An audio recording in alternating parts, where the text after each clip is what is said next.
What's up, guys? Today we're going to be talking about how to pass your real estate exam the first time. And for everybody that's new here, my name is Derek with Flip a Drip. I release a video about every day. But with that being said, let's jump in the video. Alright, so the whole video is about how to pass your real estate exam the first time, because I believe the real estate exam has like a 50-50 chance of passing it the first time.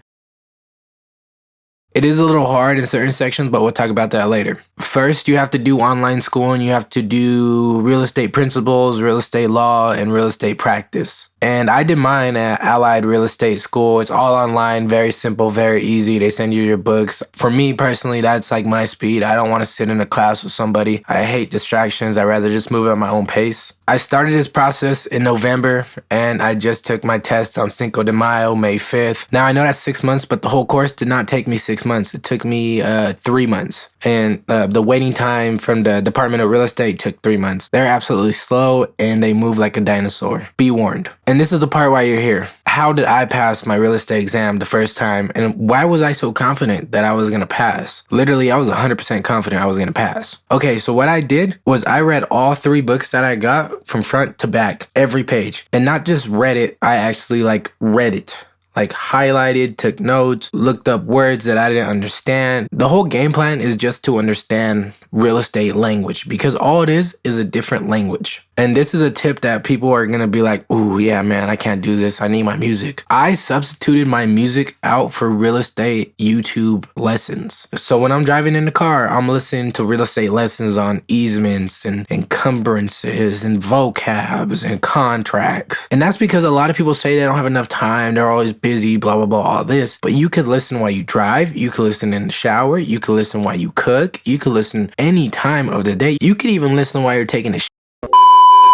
So the whole I don't have time excuse is just out the door, to be real. And I know some of you guys are probably like, okay, then tell me what YouTube videos you watched. You can look up Real Estate License Wizard, Real Estate Exam Prep, Accredited Real Estate School, CA Realty Training, and Ricky Caruth, I believe it is. Oh, also Prep Agent. There's a bunch of YouTube out there, but you also got to remember that real estate is really catered to whatever state you're in. So you have to watch YouTube videos that are catered to your state. I'm in California, so I watch a lot of California real estate videos. The national portion, yeah, that's important, but it's more important to understand your state and what laws apply in your state. Also, another trick that I used when I was studying is I put my headphones on that you can't hear anything out of. And then I started playing games on mute just to keep my brain stimulated and active. So I would listen to a review and then play like a boring, non-thinking game and just take in all the information. Now, I know that's probably not going to work for some of you guys, because some of you guys out there are probably like, oh, I love games and I'll get distracted. And that's fine. But for me, it worked. Also, the biggest thing that I would say, honestly, is try to get an assistant job at a real estate firm. That'll help you so much more than any other courses, I promise you. And I know what you're thinking. Why? Because it gives you real life situations and it warms you up to your career. It opens the door to making calls and,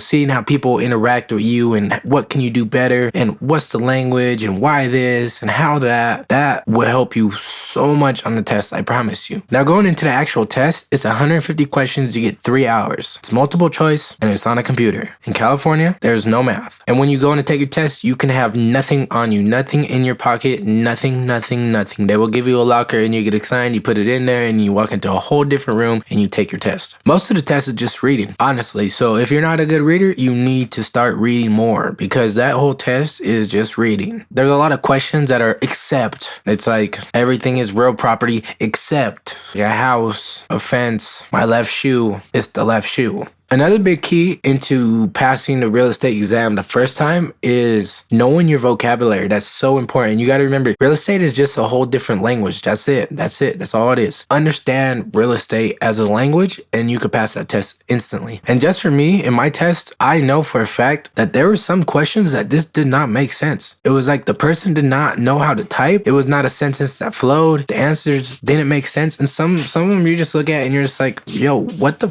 were you doing when you wrote this test? I just had two. I had 2 on my test. So I mean, it's normal. We're human. Like if you read the books, you'll see mistakes. We're humans. We make mistakes. That test is written by a human. And also, if you don't know the answer right away, just skip it and come back at the end, because it's all about momentum. You want to feel confident. You want to feel like you understand everything and go back into the hard questions and be like, yeah, my gut's telling me this. That's better than nothing. And one more thing about that test, some things on that test are not studied. And any course. You would have to be a broker to know. And it's a salesperson exam, so take it for what it is. My final thoughts on the test though is, just follow your gut, follow your instinct. Don't change your answers. Trust yourself. Don't overthink. Overthinking will kill you, I promise you, because you'll be like, oh, I don't know if that's right or not. Do not overthink. Don't be scared to fail, because if you do fail, you can just retake it. So go in there with no doubt in your head. Go in there with a clear conscience. You also gotta have a game plan. See, my game plan on the day of my test was wake up at 6, take my dog out, play, stretch, work out, come in, eat, shower, meditate, study, relax, drive down there 45 minutes early, get in there right on time, do my thing, go to the car, and then see if I passed. I stuck 100% to the script and I got rewarded. Also, dress for success. And the very last thing I have to say is be very careful when you're picking your broker, because that will define your whole career. With that being said, guys, that was just my thoughts on how to pass the exam the first time, some advice, some input. I'm very excited to start my career. If you like this type of content, just drop a like, comment, subscribe, do whatever you gotta do to stay in the loop. I drop tons of video helping you mentally, financially, spiritually, emotionally, whatever it is. I am here to help you grow as a human being, and I'm here to help myself grow as a human being. That's why I like making these videos. But with that being said, guys, my name is Derek with Flip and Drip, and I'll see you in the next one. Peace.